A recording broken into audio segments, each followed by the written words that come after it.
He wore the crown but never ruled the kingdom. Christian VII of Denmark was a king controlled by fear, by doctors, and by demons only he could see. For 40 years he sat on the throne while everyone else ruled through him. This is the haunting story of the king who lost his mind but kept his crown. Christian VII of Denmark came into the world in 1749 inside Copenhagen's grand royal palace. A place of marble floors, echoing footsteps, and a silence so heavy it felt alive. The servants noticed the oddness first. The baby would cry for hours, then fall completely silent, staring into space as if he were somewhere else. It frightened them.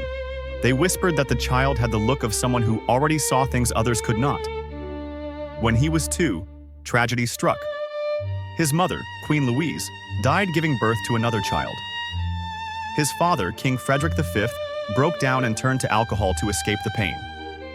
The boy who would one day wear the crown was left to be raised by tutors and servants, men who valued obedience over love. They gave him lessons in posture, manners, and silence. He was told how to walk, how to bow, even how to breathe when in front of the court. They believed that emotion was weakness and they punished it harshly. When he cried, he was locked in a dark room until he promised to behave. When he laughed too loudly, they struck him across the face and told him to be still. The punishments didn't make him strong. They made him fearful. And fear became the language he spoke best. By 8 years old, Christian no longer knew what it meant to feel something naturally. He laughed when nothing was funny, cried for no reason, and mimicked the emotions of others just to fit in. Servants said it was like watching a puppet come to life, moving, smiling, but never truly alive. As he grew, his odd habits deepened. He couldn't sit still, couldn't focus, and often repeated words over and over until everyone around him grew uneasy. One moment he was calm. The next, he burst into sudden, wild laughter that seemed to come from nowhere. He spent long hours standing in front of mirrors, touching his face, his chest, his hands, as if trying to prove to himself that he was real. He asked servants strange questions, questions no child should ask. "Can a person escape their own body?" he whispered one night. "Can you ever stop being yourself?" When his father's health failed, the young prince was left alone in the massive halls of the palace. At night, guards saw him wandering through candlelit corridors, whispering to portraits on the walls, muttering to himself, sometimes laughing quietly in the dark. And when his father died in 1766, the boy who had never known peace was suddenly crowned king. He was just 17 years old. Across Denmark and Norway, crowds celebrated the new monarch. Bells rang, fireworks lit up the night sky, and the people cheered. But inside the palace, the mood was very different. Ministers looked at their new ruler and saw a young man already slipping away. Christian tried to play his role, but during meetings he would burst into laughter for no reason, forget the names of his advisors, and repeat their words as if they were his own thoughts. He was restless, twitching, and unable to focus for more than a few minutes. When he grew anxious, his hands shook. He rubbed them together endlessly, as though trying to wipe away something invisible. Doctors tried to help. They gave him wine mixed with opium, hoping it would calm his nerves. It only made him foggy and detached. He grew distant, staring through people rather than at them. Behind the palace doors, Denmark's ministers began quietly taking control. They shortened meetings, prepared documents for him to sign, and handled government business themselves. The king became a figurehead, a young man smiling for crowds that had no idea their ruler's mind was collapsing. To the public, he looked like a prince from a fairy tale, but behind the walls of marble and gold, he was a prisoner of his own thoughts. The court believed marriage might help. They arranged for Christian to marry 15-year-old Caroline Matilda of Great Britain, the sister of King George III. She was bright, gentle, and hopeful, everything he wasn't. When she arrived in Denmark, she tried to reach him. She wrote letters home saying he seemed kind, even sweet at times, but far away, like someone watching life through a window. Some days he was tender, speaking softly to her and holding her hand. Other days he insulted her in front of servants, laughing afterward as if he didn't understand what he had done. At dinners, he made faces at his reflection in silver plates, ignored questions, or talked to himself. Guests pretended not to notice, but the queen's humiliation was plain. Rumors spread fast. It became clear that Denmark's king could not rule his own kingdom, or himself. Christian spent more and more time alone, trapped in his own rituals. The doctors called it nervous disorder. The palace called it exhaustion. But the truth was darker. He was fighting impulses he couldn't control, acts that brought brief calm but left him filled with shame.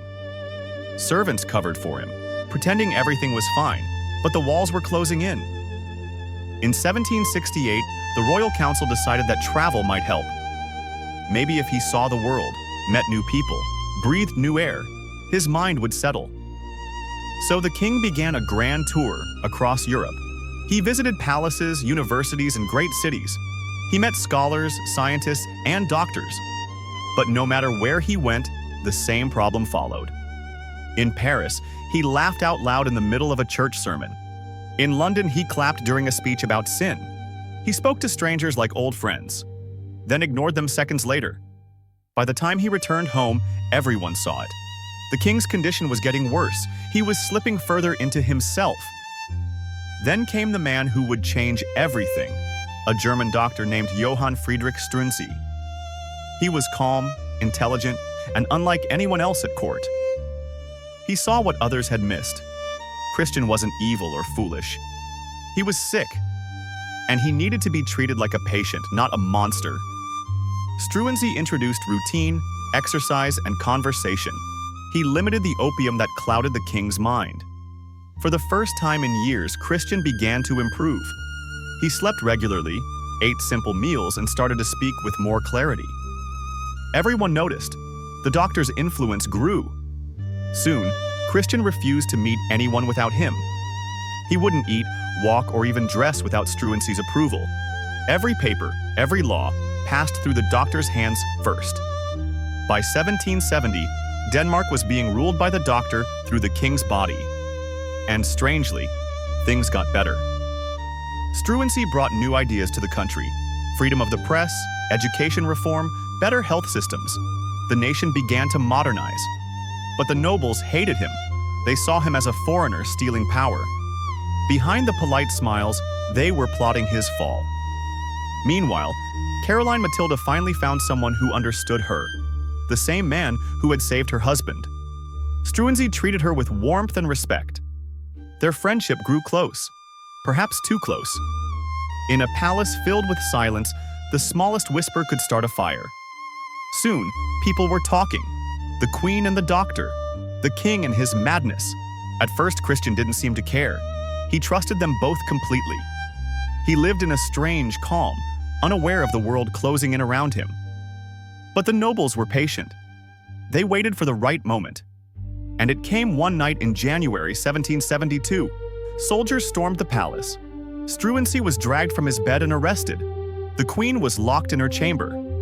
Christian woke up confused and terrified, asking only if his doctor would return in the morning. He never did. Without Struensee, the king fell apart. He trembled, muttered to himself, and could barely speak.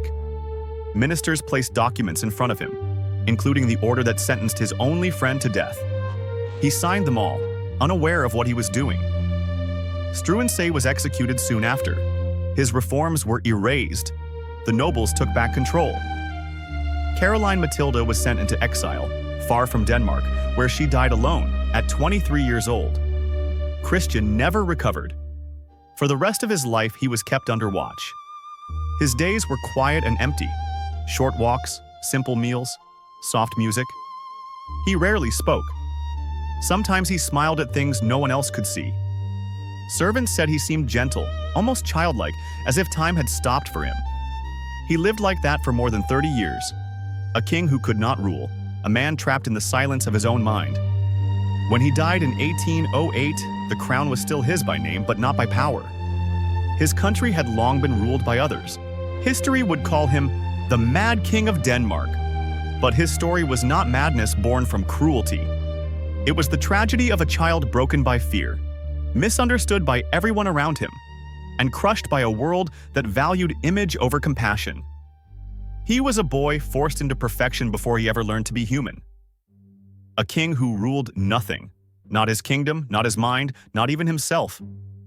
His life became a warning that power means nothing if the person behind it cannot control their own thoughts. And in the quiet halls of Copenhagen's palace, long after his death, people still say you can feel his presence. The ghost of a man who once ruled a kingdom but could never rule himself. The years after the doctor's death were quiet but heavy. The palace that once echoed with chaos now felt frozen in time. The guards who once rushed through the corridors now moved softly. Christian VII still lived, but he was no longer truly present. He wandered through the palace like a shadow. The servants said he woke before dawn and walked the same hallways every morning, tracing the same steps again and again. Sometimes he paused before a window and stared into the gardens for hours, whispering words no one could hear. The ministers gave him harmless tasks, signing letters, greeting guests, attending ceremonies where he didn't have to speak. They dressed him in the finest silks, fixed his crown on his head, and guided him through every movement like an actor repeating lines he no longer understood. Every now and then, a flicker of awareness would pass across his face.